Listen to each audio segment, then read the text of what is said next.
फिलहाल आगे बढ़ लेते। बिहार असेंबली इंतखाबात के लिए बीजेपी ने अपना इंतखाबी मंशूर जारी कर दिया है। पार्टी ने मंशूर में वोटरों को अपनी जानिब राग़िब करने के लिए कई वादे किए हैं। किसानों, खवातीन, तालीम, रोजगार और इंफ्रास्ट्रक्चर को बेहतर बनाने का वादा पार्टी ने अपने मंशूर में किया है, जिसमें किसानों की आमदनी को दुगनी करने का खाका पेश किया गया है और खवातीन को खुद कफील बनाने का तस्करा भी किया गया है।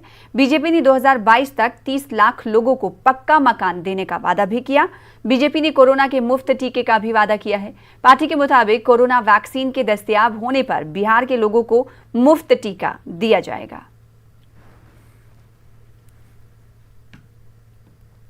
बिहार में हर एक के लिए मुफ्त में वैक्सीन मिल जाएगा, वो हमारी पहला संकल्प पत्र के प्रॉमिस है। बिहार में 2 all India institute of medical science है। दरभंगा में जो है उसको हमने प्रॉमिस किया है 2025 तक उसको खत्म करके 24 तक उसको खत्म करके लोकार्पण करेंगे ही।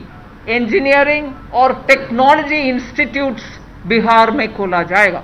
मातृभाषा में जब एक उनके टेक्निकल एजुकेशन पाते हैं तो उनका रुख नहीं हो सकता है उनका एक्सलेंस का। इसीलिए बिहार जैसे एक क्षेत्र में हिंदी में ये तीनों इंस्टीट्यूशन ओपन करना बहुत आवश्यक है। फिशिंग के लिए हम प्रोत्साहन देना है, जैसे एग्रीकल्चर के लिए दे रहे हैं, मगर फिशिंग मतलब सिर्फ समुद्र से जो मत्स्य संपदा मिलता है सिर्फ वो नहीं है, मीठे पानी में भी अच्छा सा फिशिंग का कैपेसिटी बढ़ाना चाहिए। उसमें हमारे संकल्प पत्र के लाइन ये है कि बिहार को नंबर 1 स्टेट बना देंगे डेयरी प्रोसेसिंग यूनिट। ये भी बहुत ही महत्वपूर्ण विषय है क्योंकि 15 प्रोसेसिंग यूनिट का प्रॉमिस दिया गया है, जहां एग्रीकल्चर के साथ जब एक किसान को डेयरी भी सपोर्टिव काम में उनको जोड़ा जाता है, उनका आय दोगुनी बढ़ाने के लिए एक इजीली एक रास्ता मिलता है।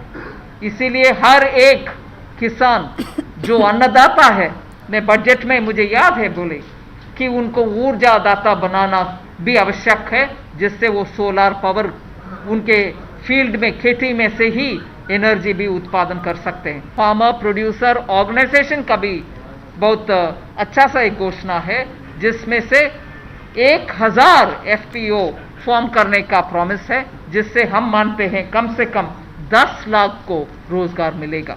ऐसे 11 इम्प्लीमेंटेशन पॉइंट्स है, वो सब बहुत ही इंपॉर्टेंट है। मैं मानती हूँ ये सब जनता को उनके जीवन में बहुत भरोसा, जीवन में बहुत सहूलियत ले आएगा, इसलिए उनको भी मान्यता होगी और जनता भी उसको मानेंगे और अपनाएंगे।